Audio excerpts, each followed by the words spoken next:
Selamat malam saudara-saudara sekalian, baik yang ada di tempat ini maupun yang ada di rumah-rumah. Saya akan berikan judul pada malam ini, yaitu judulnya Tawar Hati. Kita baca di Amsal 24 ayat 10. Amsal pasal 24 ayat 10. Jika engkau tawar hati pada masa kesesakan, kecillah kekuatanmu. Firman Tuhan pada malam ini mengingatkan kita, kalau kita mengalami kesesakan, jangan kita tawar hati. Karena tawar hati itu akan menjadi kecil kekuatan kita. Padahal kalau kita mengalami kesesakan, kita mengalami masalah, kita pasti membutuhkan kekuatan. Tapi firman Tuhan itu luar biasa Bapak, saudara-saudara. Firman Tuhan itu lengkap, sungguh luar biasa. Kalau pada malam ini mengingatkan kita, terutama saya, mengingatkan kalau kita menghadapi apapun, kita jangan tawar hati. Karena kita kalau tawar hati, kita kecil kekuatan kita tidak berdaya ya. Tapi sungguh luar biasa firman Tuhan. Maka dari itu saudara-saudara, kita itu perlu membaca, merenungkan firman Tuhan setiap hari. Tujuannya itu ya. Kalau kita menghadapi kesesakan, yang ada biasanya apa? Kalau kita menghadapi masalah yang kelihatan di mata kita, di pikiran kita itu masalah. Tidak kelihatan Tuhannya. Tapi kalau kita senantiasa merenungkan firman Tuhan, kita senantiasa membaca firman Tuhan, ngerti tidak ngerti kita baca, kita telan terus. Waktu kita mengalami kesesakan, waktu yang diperlukan kita nanti akan muncul kalau kita mengalami kesesakan. Oh iya, diingatkan Tuhan, jangan kamu tawar hati supaya kamu tidak kecil kekuatanmu. Jadi itu gunanya kalau kita merenungkan firman Tuhan. Di pelajaran LOF dua pasal kita senantiasa merenungkan, bukan hanya dibaca saudara-saudara, tapi kita mau merenungkan supaya firman itu benar-benar boleh meresap di dalam hati kita. Kalau nanti waktu kita membutuhkan, firman itu muncul ya. Jadi pada malam ini jangan tawar hati. Kalau kita tawar hati maka kecillah kekuatan kita.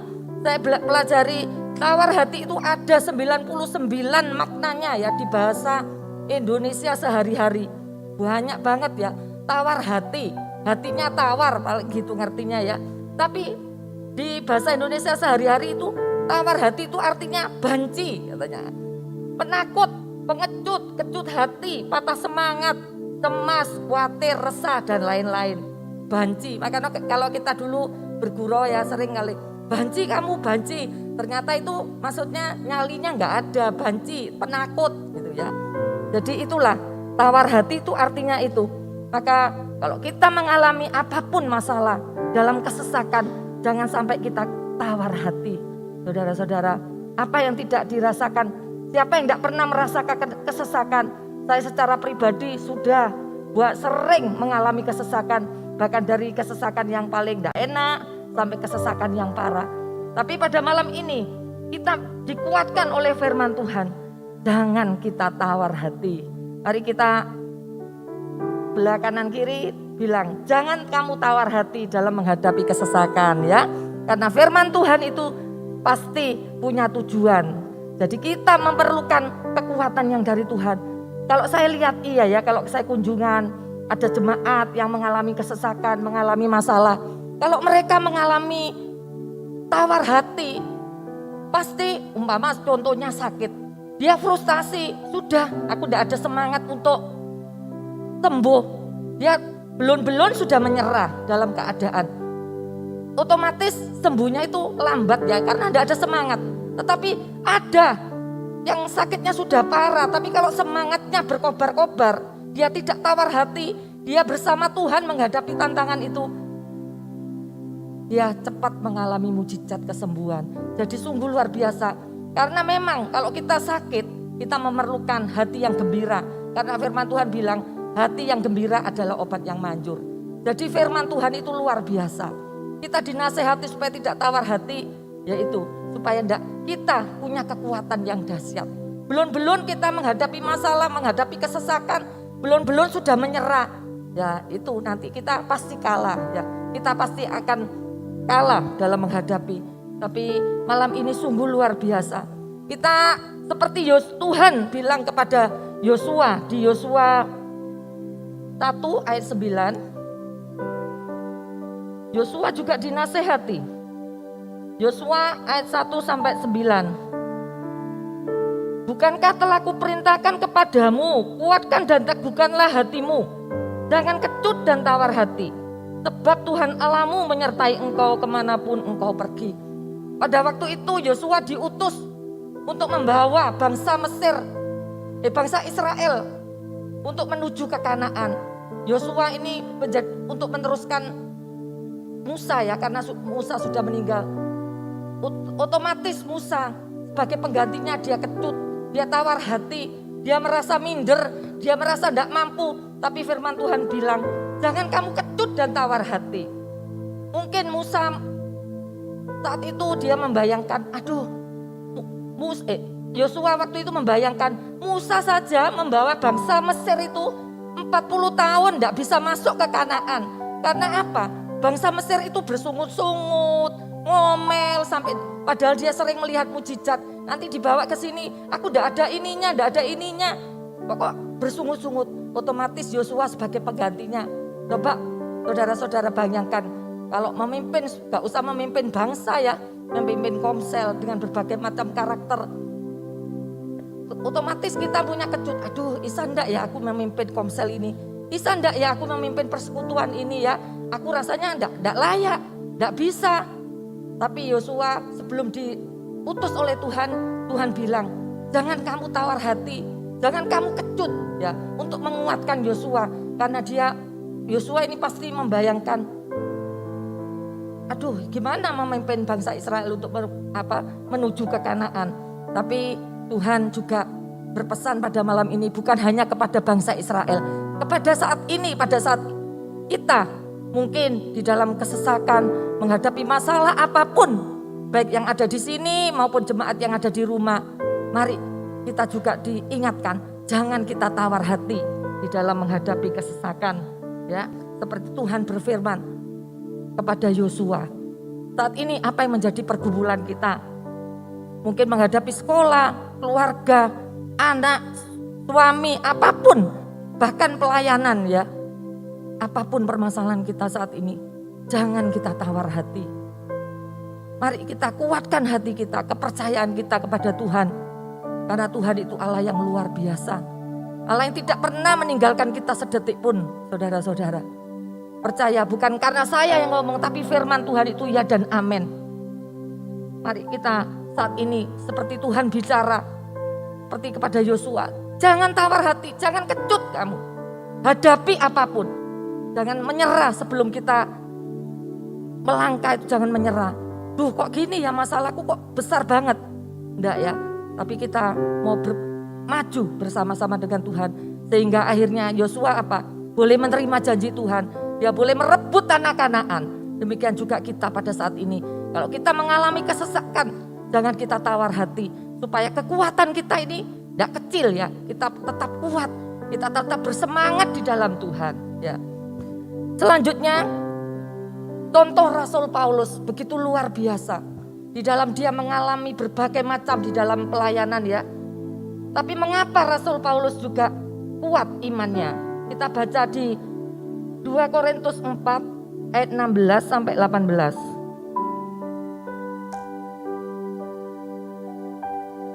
2 Korintus 4 ayat 16 sampai 18. Judulnya jangan tawar hati menghadapi maut. Waktu itu pelayanan Rasul Paulus menghadapi berbagai macam tantangan.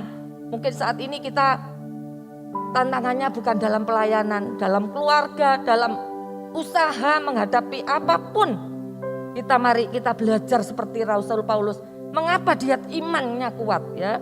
Kita baca di ayat 16 sampai 18. Sebab itu kami tidak tawar hati, kata Rasul Paulus. Tetapi meskipun manusia lahiriah kami semakin merosot, namun manusia batinia kami dibarui dari sehari ke sehari. Ayat 17. Sebab penderitaan ringan yang sekarang ini mengerjakan bagi kami kemuliaan kekal yang melebihi segala-galanya, jauh lebih besar daripada penderitaan kami. 18. Sebab kami tidak memperhatikan yang kelihatan, melainkan yang tak kelihatan. Karena yang kelihatan adalah sementara, sedangkan yang tak kelihatan adalah kekal. Bagaimana Rasul Paulus bilang jangan tawar hati. Rasul Paulus bisa menghadapi apapun dengan kekuatan. Karena yang kesatu, Rasul Paulus bilang manusia lahiriah itu merosot. Ya. Kami tidak tawar hati, tetapi meskipun manusia lahiriah kami merosot, namun manusia batiniah kami dibarui. Loh, Rasul Paulus bilang, meskipun manusia lahiriah kami merosot, mungkin dengan adanya banyak tekanan, banyak ejekan di dalam pelayanan, sehingga dia sudah tidak kuat gitu ya. Mungkin saat ini kita usia tua, mengalami pesakit penyakit, mungkin secara jasmani kita ini sudah tidak bisa apa-apa, tidak berdaya. Tetapi di sini Rasul Paulus bilang, tapi manusia batiniah diperbarui melalui masalah. Boleh saja jasmani kita, tubuh kita, daging kita ini merosot, ya, luar biasa. Tapi melalui masalah, justru batiniah, roh kita itu diperbarui dari sehari. Kok bisa ya kalau saya merenungkan, mungkin oh iya, melalui masalah mungkin kita belajar sabar. Melalui masalah, gencatan, masalah apapun yang kita hadapi, kita belajar gak sombong ya. Jadi melalui masalah mungkin Rasul Paulus kok bisa bilang, gak apa-apa wes secara jasmani aku ini merosot. Yang penting manusia batiniah ini loh. Jadi mari kita mau belajar pada malam ini saudara-saudara, seperti Rasul Paulus. Bagaimana Rasul Paulus itu menghadapi apa sih? Kita baca di depannya ya, di 2 Korintus 4 yang tetap cuma ayatnya yang ke-8 dan 9. Dalam segala hal, katanya Rasul Paulus, ini di dalam pelayanan, kami ditindas namun tidak terjepit. Kami habis akal namun tidak putus asa. Kami dianiaya namun tidak tinggal sendirian. Kami dihempaskan namun tidak binasa. Sungguh luar biasa ya Bapak Ibu Saudara. Kita saja kalau mengalami kesesakan, bisa enggak kita ngomong gini? Dijepit, ditindas, kita tetap kuat. Kita mengalami sudah sedikit, aduh enggak kuat ya. Saya juga secara pribadi kalau menghadapi masalah di dalam pelayanan, saya sering guyonan, Pak wis aduh enggak kuat, aku tak resign aja gitu ya. Tapi enggak, Rasul Paulus ini sungguh dijepit kapal karam, dia menghadapi kapal karam juga enggak apa-apa, di penjara di penjara. Tapi luar biasa ya imannya. Karena apa kuncinya? Dia tidak tawar hati. Dia bilang, meskipun secara daging aku ini mengalami berbagai macam masalah, tetapi yang penting manusia batiniah ini loh ya, kita jaga. Jadi melalui proses bermacam-macam masalah, tekanan, Rasul Paulus ini mungkin kalau saat ini kita mengalami tekanan, kita mengalami masalah, batiniah kita, memang rohani kita, lahiriah kita merosot, kesel, jengkel, tapi batiniah kita diperbarui dari sehari ke sehari. Kita lebih sungguh-sungguh dekat kepada Tuhan, kita sungguh-sungguh membaca firman Tuhan. Kalau kita menghadapi masalah, kita senantiasa mengejar Tuhan. Itu. Jadi yang penting itu bukan masalahnya yang terjadi di dalam kehidupan kita, tetapi manusia batiniah ini loh menghadapi masalah. Kita ini diperbarui hari demi hari. Bukan karena kita lihat tubuh kita yang gagah perkasa, enggak. Tapi roh yang ada di dalam kita. Masalah, tekanan boleh datang, tapi manusia batiniah kita senantiasa dekat kepada Tuhan ya. Yang pertama itu luar biasa. Selanjutnya, mengapa Rasul Paulus begitu kuat, tidak tawar hati di ayat 17. Sebab penderitaan ringan yang sekarang ini mengerjakan bagi kami kemuliaan yang kekal melebihi segala-galanya. Jauh lebih besar dari penderitaan kami. Katanya, penderitaan sekarang ini waktu itu yang dialami Rasul Paulus itu ringan katanya Rasul Paulus. Luar biasa ya Bapak Ibu Saudara. Kita mencontoh pertama memang teladan kita Tuhan Yesus. Tapi waktu pelayanan Rasul Paulus ini, bagaimana dengan kita kalau kita menghadapi masalah di dalam rumah tangga kita, mengalami masalah di dalam pelayanan, mengalami masalah di dalam pekerjaan. Apakah kita bisa bilang seperti ini? Penderitaan ini ringan. Enggak ya, kalau kita, enggak kuat, terus penderitaanku gede, aku enggak kuat. Yang dibesarkan masalahnya. Tapi Rasul Paulus ini enggak. Dia bilang, penderitaan ini biasa ya. Karena apa? Di 1 Korintus 10 ayat 13, penderitaan itu kok ringan katanya Rasul Paulus, padahal dia mengalami bermacam-macam.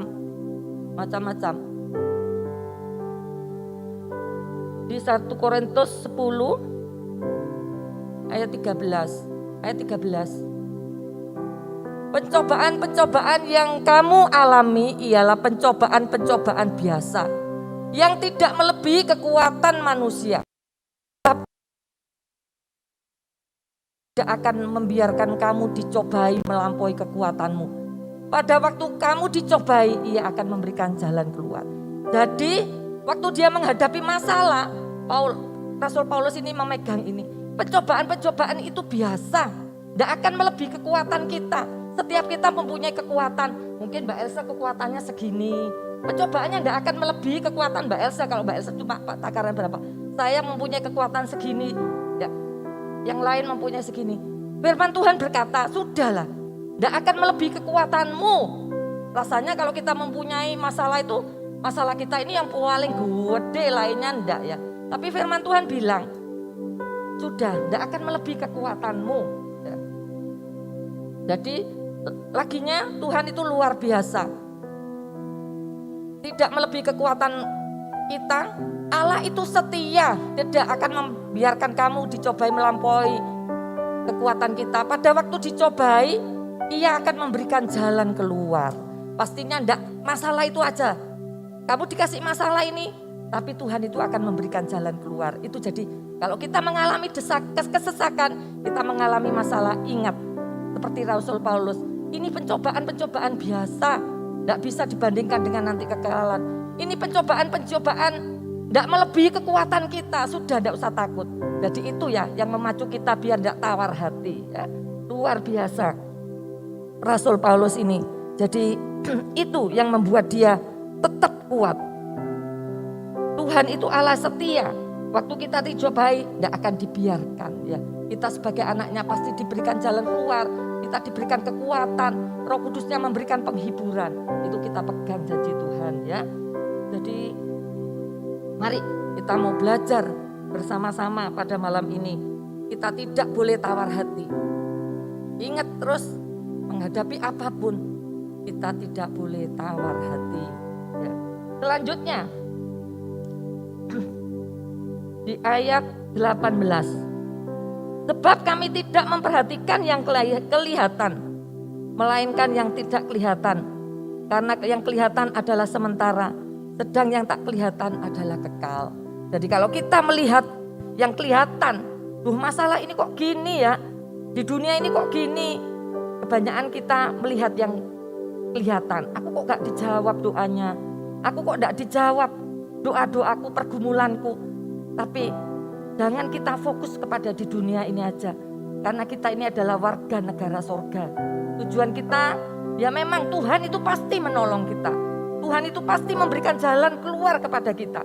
Tapi waktu Tuhan belum menjawab doa-doa kita, kita fokus kepada kekekalan. Tidak boleh melihat masalah yang ada di depan mata sini saja. Kalau kita melihat masalah yang kelihatan, biasanya kalau kita ini biasa mengejar yang kelihatan ya, seperti jabatan. Aduh, aku kok tidak bisa naik-naik tingkat pangkat. Aku kok tidak kaya-kaya. Tuh, yang kelihatan di mata, padahal itu loh di luar Tuhan bisa seenaknya, bisa pakai jalan instan, ya. Tapi kita tidak fokus yang kelihatan. Oh itu enak, enggak ya. Tapi kita mau lihat di kekekalan, karena tujuan kita yaitu bersama-sama dengan Tuhan. Karena di balik salib ada mahkota kemuliaan. Demikian juga saat ini, apapun penderitaan kita itu tidak sebanding nanti kalau kita mendapat mahkota yang kekal dari Tuhan. Jadi Bapak Ibu Saudara, mari kita pada saat ini apapun yang menjadi pergumulan kita kita diingatkan lagi, jangan kita tawar hati. Kita mau meneladani Rasul Paulus, ya, yang senantiasa dengan jerih payah mereka di dalam pelayanan, mereka tetap kuat. Saat ini apa yang membuat kita mengalami kesesakan? Mungkin kalau saya dalam pelayanan, tapi saudara-saudara yang lain mungkin di dalam menghadapi tidak bisa bayar uang sekolah, tidak bisa menghadapi suami, menghadapi anak-anak yang tidak bisa diatur, apapun. Kita mau ingat bahwa Tuhan memberikan kita kekuatan. Dan kita tidak boleh tawar hati supaya kekuatan kita tidak kecil. Kita mempunyai power yang luar biasa karena Tuhan itu ada di dalam kehidupan kita. Jadi saudara-saudara, mari kita bangkit bersama-sama. Pada malam ini kita akan memuji, memuliakan Dia karena Dia senantiasa menolong kita. Jangan kita tawar hati seperti Yosua. Tuhan bilang kepada Yosua, Tuhan tidak bilang kepada Yosua pada malam ini. Kita bilang kepada setiap kita jemaat doa malam, baik yang hadir di tempat ini maupun yang hadir yang ada bersama-sama mengikuti live streaming di rumah. Kita tidak boleh tawar hati. Kita harus tetap semangat di dalam Tuhan. Karena Tuhan itu tidak pernah membiarkan kita. Mujizatnya itu pasti ada. Ya. Mujizatnya itu pasti ada. Tunggu saatnya Tuhan akan menolong kita. Yalah, kita tidak akan melihat yang sementara. Kita tidak akan melihat glamornya dunia. Tetapi fokus kita kepada kekekalan, ya. Jangan sampai kita tidak ditolong Tuhan. Kita mundur, bahkan kita meninggalkan Tuhan. Sudah tidak Tuhan-Tuhanan. Kita mengorbankan Tuhan melebihi dari yang ada di dunia ini. Tidak begitu saudara. Pada saat ini mari kita ingat lagi firman Tuhan pada saat ini. Kita biarlah manusia batinia kita diperbarui.